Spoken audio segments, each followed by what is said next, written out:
ನೋಡಿ, 1,000 ಮನೆಗಳನ್ನು 12 ವರ್ಷದಿಂದ ದುಡ್ಡು ತಿಂದು, ನಾನು ಡೈರೆಕ್ಟಾಗಿ ಹೇಳ್ತೀನಿ, ಇದು ಬಡವರ ಕಕ್ಕ ತಿನ್ನೋ ಕೆಲಸ ನಿಮ್ಮದು. ನಿಮ್ಮ ಯೋಗ್ಯತೆಗೆ ನೀವು ಅಲ್ವಾ ತಿಂದಿಲ್ವಾ ಬಡವರಿಗೆ ಮನೆ ಮಾಡಿಸ್ಕೊಡಿ. 1,000 ಮನೆ.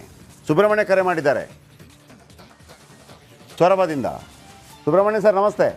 ಸರ್ ನಮಸ್ಕಾರ. ಈ ತರ ಪ್ರಾಬ್ಲಮ್ ಸರ್, ಈ ತರ ಪ್ರಾಬ್ಲಮ್ ಪ್ರತಿ ತಾಲೂಕಲ್ಲಿ ಇರುತ್ತೆ. ಹೌದು ಸರ್, ಆದ್ರೆ ಅಧಿಕಾರಿಗಳು ಏನ್ ಗೊತ್ತಾ, ದುಡ್ಡು ತಿಂತಾರೋ ಬಿಡ್ತಾರೋ ಗೊತ್ತಿರಲ್ಲ, ಜನರಿಗೆ ಬಡವರಿಗೆ ಕೊಡಲ್ಲ.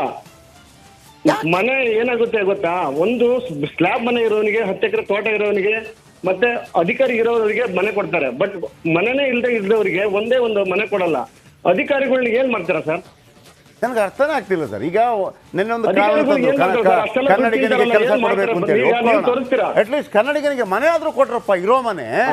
ಸರ್ ನೀವು ತೋರಿಸ್ತೀರಾ ಟಿವಿಯಲ್ಲಿ, ಇವತ್ತು ಮಾತ್ರ ತೋರಿಸ್ತೀರಾ, ಅದು ಏನಾಗಿದೆ ಅಂತ ಮುಂದೆ ತೋರಿಸಲ್ಲ. ಸರಿ ಸರ್, ನಾವು ಎಷ್ಟು ಜಿಲ್ಲೆ ಅಂತ ಎಷ್ಟು ತಾಲೂಕು ಅಂತಿದೆ ಸರ್. ಆಮೇಲೆ ಈಗ ನಾನು ಇದನ್ನೇ 2 ತಿಂಗಳು ಒಂದನ್ನೇ ಇಟ್ಕೊಳಕ್ಕಾಗತ್ತಾ ಹೇಳಿ ನನಗೆ?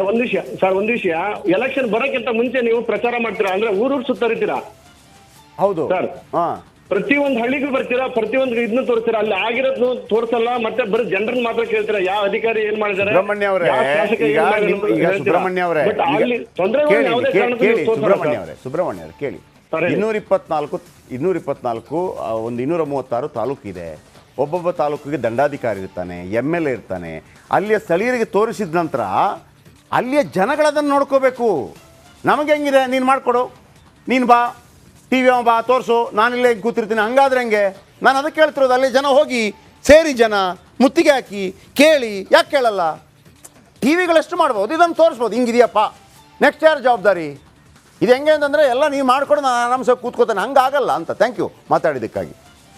ಹಾಸನದಿಂದ ಮಂಜೇಗೌಡರು ಕರೆ ಮಾಡಿದ್ದಾರೆ. ಮಂಜೇಗೌಡ್ರೆ ನಮಸ್ಕಾರ. ನಮಸ್ಕಾರ. ನಮಸ್ಕಾರ ಮಂಜೇಗೌಡ್ರೆ, ಏನು ಮಾಡೋಣ ಇದಕ್ಕೆ?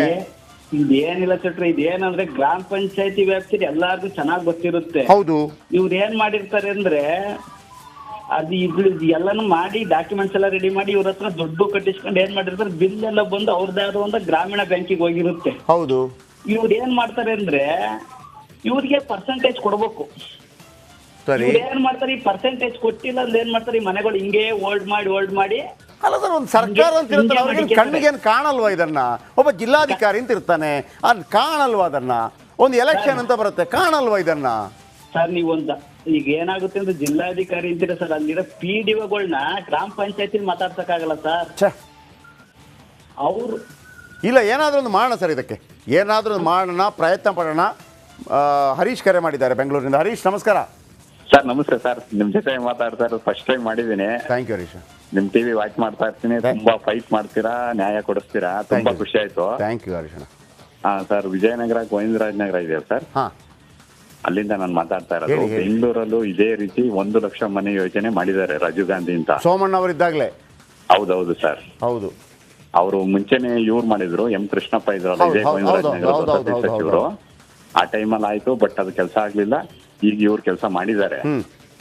ಬಟ್ 1 ಲಕ್ಷ ನಾವು ಕಟ್ಟಿ 1 ಲಕ್ಷ ರೂಪಾಯಿ ದುಡ್ಡು ಕಟ್ಟಿರೋದು ಸರ್, ಮಿಡಲ್ ಕ್ಲಾಸ್ ನಾವು.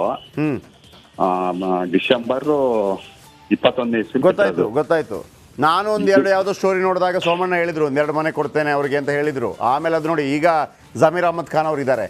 ಯಾಕೆ ತ್ವರಿತಗತಿಯಲ್ಲಿ ಆಗಲ್ಲ ಅಂತ ನಾನು ಕೇಳೋದು. ಸರ್, ಮನೆ ಕಟ್ಟಿದ್ದಾರೆ, ಅದು ಕೆಲಸ ಕಂಪ್ಲೀಟ್ ಆಗ್ತಾ ಇಲ್ಲ, ನಿಧಾನವಾಗಿ ಮಂದಗತಿಯಲ್ಲಿ ನಡೀತಾ ಇದೆ. 1 ಲಕ್ಷ ರೂಪಾಯಿ ನಮಗೆ ಕಟ್ಟಿದ್ದಾರೆ. 1 ಲಕ್ಷ ರೂಪಾಯಿ ನಾವು ಕಟ್ಟಿದೀವಿ. ಈಗ ಹೇಳ್ತಾ ಇದ್ದಾರೆ ರಾಜೀವ್ ಗಾಂಧಿ ವಸತಿ ನಿಗಮಕ್ಕೆ ಹೋದ್ರೆ, ರಾಜೀವ್ ಗಾಂಧಿ ವಸತಿ ನಿಗಮ ಮಾತ್ರ ಫಸ್ಟ್ ಹೆಸರು ಚೇಂಜ್ ಮಾಡಬೇಕು ದುಡ್ಡು. ರಾಜೀವ್ ಗಾಂಧಿ ವಸತಿ ನಿಗಮ ಎಲ್ಲಿರುತ್ತೆ?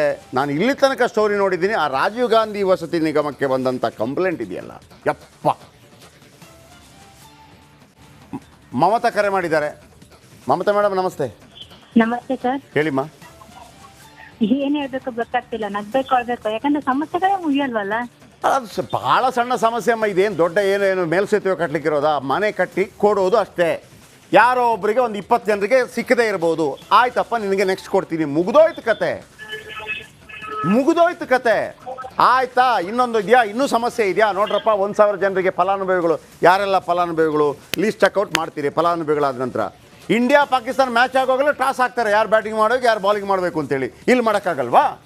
1,000 ಜನರಪ್ಪ ಹಾಕ್ತೀವಿ, 1,500 ಜನ ಇದ್ದೀರಿ ನೀವು, ಎಲ್ಲರ ನಂಬರ್ ಹಾಕಿದ್ದೀವಿ, ಒಂದೊಂದೇ ತೆಗಿತೀವಿ, ಯಾರು ಬಂತು ಲಾಭ, ಹೋಗ್ರಪ್ಪ ದೇವರಿಗೆ ಬಿಟ್ಟಿದ್ದ. ಆಗತ್ತಾ ಇಲ್ವಾ? ನಮ್ಮ ಹತ್ರ ಕೇಳಿ ಐಡಿಯಾ, ನಾವು ಕೊಡ್ತೀವಿ. ಇದು ಬಿಟ್ಟುಬಿಟ್ಟು ಆ ರಾಜೀವ್ ಗಾಂಧಿ ವಸತಿ ಯೋಜನೆ, ಆಮೇಲೆ ಆ ನಿರ್ಮಿತಿ ಕೇಂದ್ರ, ಬಾ ಅದು ಏನಪ್ಪ, ನೀವು ಕೆಲವು ಯಾರೋ ಎಲ್ಲ ಹೇಳ್ತಾರೆ, ರಾಜಕಾರಣಿಗಳೆಲ್ಲ ಹೋಗಿ ಅಲ್ಲಿ ಕೆಲವು ಕಡೆ ಪೂಜೆ ಸುದರ್ಶನ ಹೋಮ ಎಲ್ಲ ಮಾಡಿಸ್ತಾರೆ ಅಂತೇಳಿ. ಇಂಥ ಕೆಟ್ಟ ಕೊಳಕ ರಾಜಕಾರಣಿಗಳು, ಕೆಟ್ಟ ಕೊಳಕ ಅಧಿಕಾರಿಗಳು ಇದ್ರಷ್ಟು ಬಿಟ್ಟರೆಷ್ಟು, ಸರ್ವನಾಶ ಆದರೆಷ್ಟು, ಅಂಥವ್ರಿಗಾದ್ರೂ ಒಂದು ಪೂಜೆ ಮಾಡ್ತೀರಿ ಹೋಗ್ಲೇತ್ತಾಗೆ. ಎಷ್ಟೆಷ್ಟು ತಾಲೂಕು ಮಟ್ಟದಲ್ಲಿ ಎಷ್ಟೆಷ್ಟು ಮನೆಗಳಿದೆ ಸರ್, ಆ ಬಡವರಿಗೆ ಕೊಟ್ಟುಬಿಟ್ರೆ ಮುಗ್ದೋಗ್ಬಿಡ್ತಿತ್ತು. ಇಲ್ಲಿ ನೋಡಿ ಸರ್, 12 ವರ್ಷ ಆಯಿತು, ಹೊಟ್ಟೆ ಅವ್ರಿ ಅತ್ತೆ 20 ಕೋಟಿ ಖರ್ಚು ಮಾಡಿದ್ದಾರೆ, ಯಾವ ನನ್ನ ಮಗ ತಿಂದ ಯಾರು ಗೊತ್ತು, ಆದರೂ ಬಡವರಿಗೆ ಕೊಡಲ್ಲ. 30 ಸಾವಿರ ಕಟ್ಟಿಸ್ಕೊಂಡಿದ್ದಾರೆ. ಏನು ಅನೈತಿಕ ಚಟುವಟಿಕೆ ಕೇಂದ್ರಕ್ಕೆ ನೀವು ಮಾಡ್ತಿರೋದಾ? ಐ ಆಮ್ ಸಾರಿ, ನನ್ನ ಮಾತಿಂದ ಕೆಲವು ತಪ್ಪು ಪದಗಳು ಬಂದಿರೋ ಕ್ಷಮಿಸ್ಬಿಡಿ ನನ್ನನ್ನು. ಯಾರು ಕೇಳೋನಿಲ್ವೋ ಇದಕ್ಕೆ? ಯಾವುದಕ್ಕೆಲ್ಲ ಓಡೋ ಬರ್ತೀರಿ ನೀವು? ಬಾ ಇದಕ್ಕೆ ಬನ್ನಿ. ಅಲ್ಲಿ ಸಂಘಟನೆಗಳಿಲ್ವ? ಬನ್ನಿ, ಹೋರಾಟ ಮಾಡಿ, ಕೂತ್ಕೊಳ್ಳಿ. ಅಲ್ಲಿ ಟಿ ವಿ ಕ್ಯಾಮ್ರಾ ನಾ ತಗೊಬರ್ತೀನಿ. ಬೇಕಿದ್ರೆ ಆಗಿ ನೀವು ನೆಕ್ಸ್ಟ್ ಪಂಚಾಯತ್ ಸದಸ್ಯ ಆಗಿ, ML ಆಗಿ, MP ಆಗಿ ನೀವು ಹೋರಾಟದ ಮನೋಭಾವದಿಂದ ಬನ್ನಿ. Thank you very much. ಇಂಥದ್ದು ಮುಂದುವರಿತಾ ಇರುತ್ತೆ. ನನ್ನ ಪ್ರಯತ್ನ ನಾನು ಮಾಡ್ತಾನೆ ಇರ್ತೀನಿ. ಇದು ಇವತ್ತಿನ ಸೂಪರ್ 3. ನಾಳೆ ಮತ್ತೆ ಭೇಟಿಯಾಗೋಣ. ರಿಪಬ್ಲಿಕ್ ಕನ್ನಡ, ಇದು ನಿಮ್ಮ ಧ್ವನಿ. ನಮಸ್ಕಾರ. ನಮಸ್ಕಾರ. ಕರ್ನಾಟಕ ಪ್ರೈಮ್ ಟೈಮ್ಗೆ ಸ್ವಾಗತ. ನಾನು ಜಯಪ್ರಕಾಶ್ ಶೆಟ್ಟಿ. ಇಡೀ ಕರುನಾಡು ಇವತ್ತು ರೆಬೆಲ್ ಆಗಿ ನಿಂತಿದೆ. ಈ ಹಗರಣಗಳನ್ನು ಸದನದಲ್ಲಿ ಪ್ರಸ್ತಾಪ ಮಾಡಲು ಕೂಡ ಕಾಂಗ್ರೆಸ್ ಹಿಂದೇಟು ಹಾಕಿದ್ದೇಕೆ? ನಿಮ್ಗೆ ಸಂಬಳ ಅದಕ್ಕೆ, ನಿಮಗೆ ವಾಹನ ಅದಕ್ಕೆ, ನಿಮಗೆ ವೆಪನ್ ಅದಕ್ಕೆ, ನೀವು ಅದನ್ನು ಸರಿ ಹಿಡಬೇಕಾಗಿದೆ. ನೀವು ವಿದ್ಯುತ್ ಬರ ಇದೆ ಅಂತ ಹೇಳ್ತಾ ಇದ್ದೀರಿ, ಎಲ್ಲಿ ಬರ ಇದೆ ನೀವು ಹೇಳಬೇಕು. ಪಾಕಿಸ್ತಾನ್ ಆಕ್ಯುಪೈಡ್ ಕಾಶ್ಮೀರ್ ಅದು ಎಂದೆಂದಿಗೂ ನಮ್ಮದು. 40 ಮೆಷಿನ್ಗಳು ತಂದಿತ್ತು ನೋಟ್ ಎಣಿಸುವುದಕ್ಕೆ, ಅದೇ ಹಾಳಾಯಿತು. ಮಥುರಾದ ಗಲಾಟೆ ಇದೆಯಲ್ಲ, ಅದು ಸ್ಥಳೀಯವಾಗಿ ಕೂತು ಪರಿಹರಿಸಬಹುದಾದಂಥ ಕಾನೂನಿದೆ. ಗ್ಯಾರಂಟಿ ಯೋಜನೆಯಿಂದ ನಷ್ಟ ಆಗಿದೆ, ಲಾಭ ಆಗಿದೆ, ದಯವಿಟ್ಟು ಹೇಳಿ. Dawood Ibrahim most wanted criminal ಯಾವಾಗಾದ ಅಂದರೆ ಇಲ್ಲಿ ತನಕ ಭಾರತ ದೇಶದಲ್ಲಿ ಓರ್ವ ದಲಿತ ಪ್ರಧಾನಿಯಾದಂಥ ಇತಿಹಾಸವೇ ಇಲ್ಲ. ರಿಪಬ್ಲಿಕ್ ವರ್ಲ್ಡ್ ಆಪ್ ಇದು ಕೇವಲ ಅಪ್ಲಿಕೇಶನ್ ಅಲ್ಲ, ಸಮಗ್ರ ಸುದ್ದಿಗಳ ಸಂಪರ್ಕ ಮಾರ್ಗಕ್ಕೆ ಕ್ರಾಂತಿಕಾರಿ ಬದಲಾವಣೆ. ರಿಪಬ್ಲಿಕ್ ವರ್ಲ್ಡ್ ಆಪ್ ಕೇವಲ ಸುದ್ದಿ ಅಪ್ಲಿಕೇಶನ್ ಅನ್ನ ಪರಿಚಯ ಮಾಡ್ತಾ ಇಲ್ಲ, ಬದಲಾಗಿ ಡಿಜಿಟಲ್ ಸುದ್ದಿ ಬಳಕೆಯ ಹೊಸ ಯುಗಕ್ಕೆ ನಾಂದಿ ಹಾಡ್ತಾ ಇದೆ. ಇದೊಂದು ಬ್ರೇಕಿಂಗ್ ನ್ಯೂಸ್, ಪ್ರಭಾವಶಾಲಿ ಕಾರ್ಯಕ್ರಮಗಳಿಗೆ ಗಟ್ಟಿಯಾದ ವೇದಿಕೆ. ರಿಪಬ್ಲಿಕ್ ವರ್ಲ್ಡ್ ಅಪ್ಲಿಕೇಶನ್ ಈಗ ಲೈವ್ ಆಗಿದೆ. ಗೂಗಲ್ ಪ್ಲೇ ಸ್ಟೋರ್ ಮತ್ತು ಆಪಲ್ ಆಪ್ ಸ್ಟೋರ್ ಎರಡರಲ್ಲೂ ಲಭ್ಯವಿದೆ. ಈಗಲೇ ಡೌನ್ಲೋಡ್ ಮಾಡಿ.